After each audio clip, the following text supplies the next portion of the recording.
Welcome to the Tech Collective News Brief, where Scott and I break down one piece of tech news, what it means for the industry, and why you should care. How's it going, Scott? It's going well with me. How about you? I'm doing great. I'm really excited about this topic because I think there is so much misinformation out there and people have gone very doom and gloom. But can you kick us off? Let's jump into our topic of the day. Sure. It is a Bravia new world out there. TCL has taken over Sony, the TV business, and we're going to say what they're actually taking over and what they're not taking over. We've been tracking this story for a while because it is big news, and there are a lot of people who are thinking like, "Uh-oh, what's going to happen with all of this?"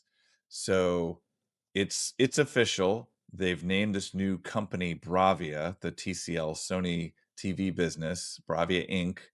So as the picture is getting clearer, so to speak, what's actually going on operationally? Let's start on the business level. Okay, so on the business level, TCL is taking 51% ownership over the business. So Sony is still going to hold on to 49% of the business. They're not changing headquarters. Everything is staying exactly where it is right now for Sony. So they're still in Tokyo. And a Sony executive will take over as CEO of this new company. I'm probably going to mispronounce his name, so apologies in advance, but Kazoe Ki, and he is going to be the CEO of Bravia Inc. Now, they're taking over, they being TCL, is taking over all of the operational sense. They're going to take over customer service, production, shipping, logistics, all the things that make the engine run for the business. And where people got the most nervous is product development.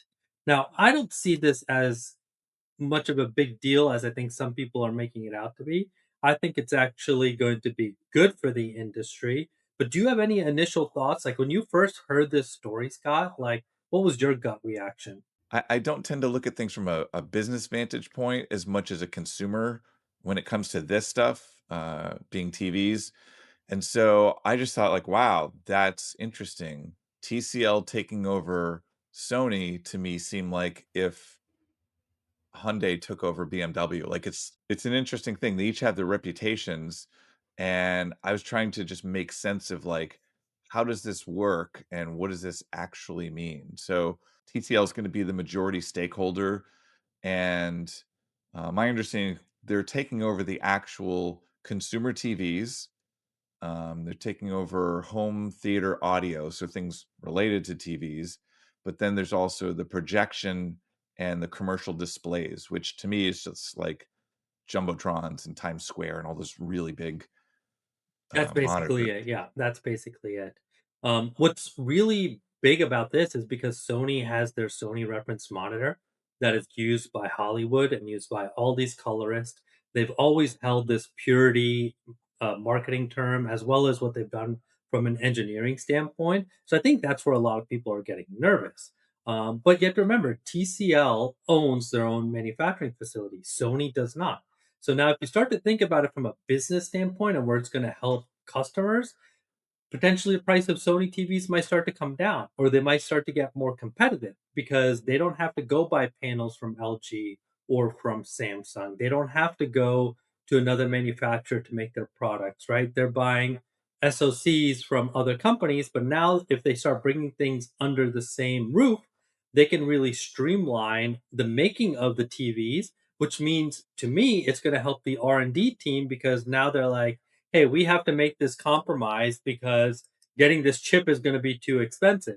Whereas if TCL is manufacturing that chip or is going to make that panel, then you're like, well, we can just talk to our counterparts there and see if we can get a better price to make sure we can hit the margins that we're looking for. So I think this is really great. It should hopefully unencumber Sony on what they do from an innovation standpoint because they should have access to more things. That's what I'm looking Yeah, forward to. it seems like it's a matter of scaling. And the other thing to remember is that TCL today in 2026 is not TCL from 5 years ago.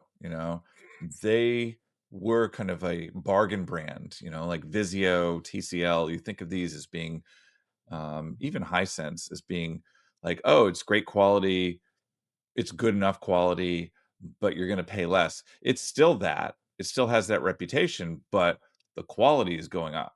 And so as the quality goes up, then it's like, imagine TCL with Sony's processing power and their commitment to accuracy and all that.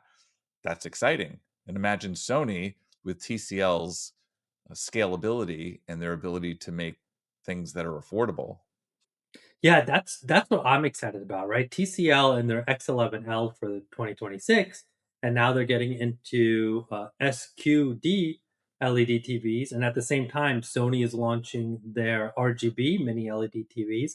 Imagine if these things start combining and they start sharing resources and technology and IP. I mean, we can start to see maybe a super TV come out of this that blows everything else out of the water because Sony's processing, motion handling, all those have been an industry standard for decades. So combining that, like you said, with TCL scalability, we can see some really interesting things happen in the market and maybe give Samsung and Hisense and LG a run for the money, forcing them to innovate in much more different ways.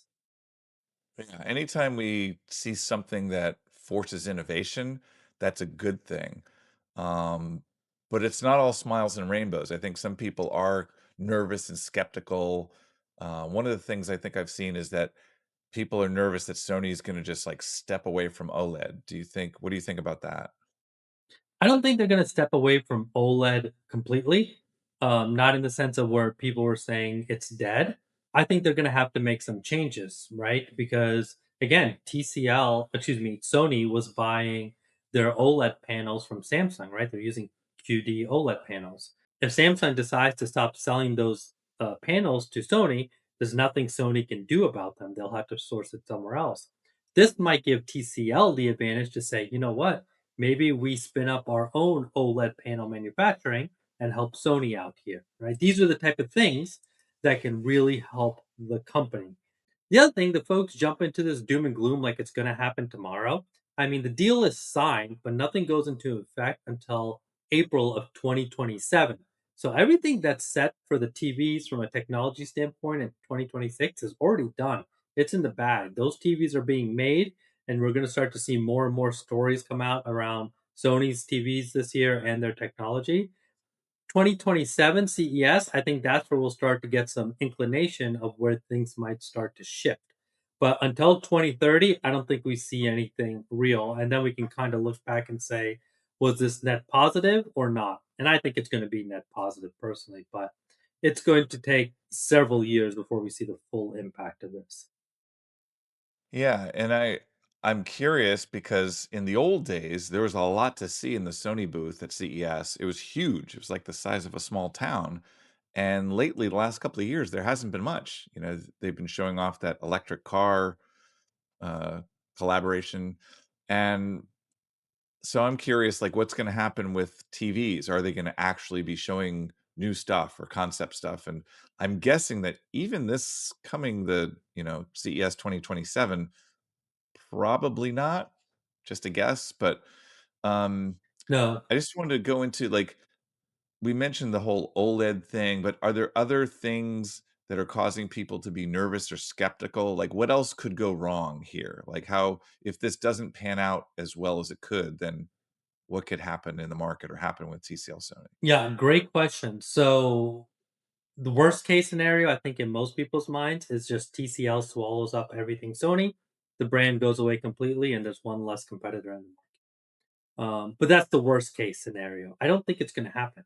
TCL has way too strong of a brand that they want to focus on, and Sony's brand is so steeped in history and what they've done for decades and decades. It would be a terrible business decision and very foolish of TCL to try to kill that brand or snuff out that brand in any way. So that's the worst case scenario that I'm sure people are thinking about, but it is so unlikely. And I don't think people realize how much this type of thing happens in the business world. I mean, you see it all the time in the tech space of a company buying out a smaller company, but that company continues to operate as normal. There's definitely some companies out there that are sharks that will buy a smaller company that they see as a competitor just to eat them up and then shut down their business. But I don't think that's what's happening here. I mean, they're going to be paying hundreds of millions of dollars for 51% of the Sony business, only to throw it away. I don't think so.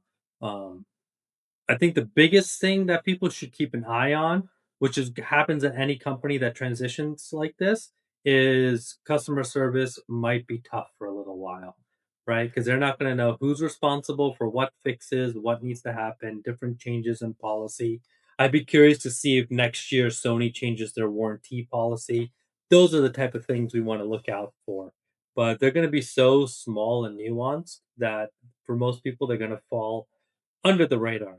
Unless you watch this show and you're watching Tech Collective news briefs, and we'll be able to give you updates all the time on what's happening, especially with these little changes these companies can make. And so that's going to do it for the Tech Collective News Brief for today. Thanks again for watching. If you found this helpful, valuable, interesting, please subscribe, hit the notification bell, because we're going to do our best to keep you updated on what's going on in the world of tech. And let us know what you think about this Sony TCL deal. Do you think it's going to be good for the industry, bad for the industry, or are you done buying Sony TVs forever?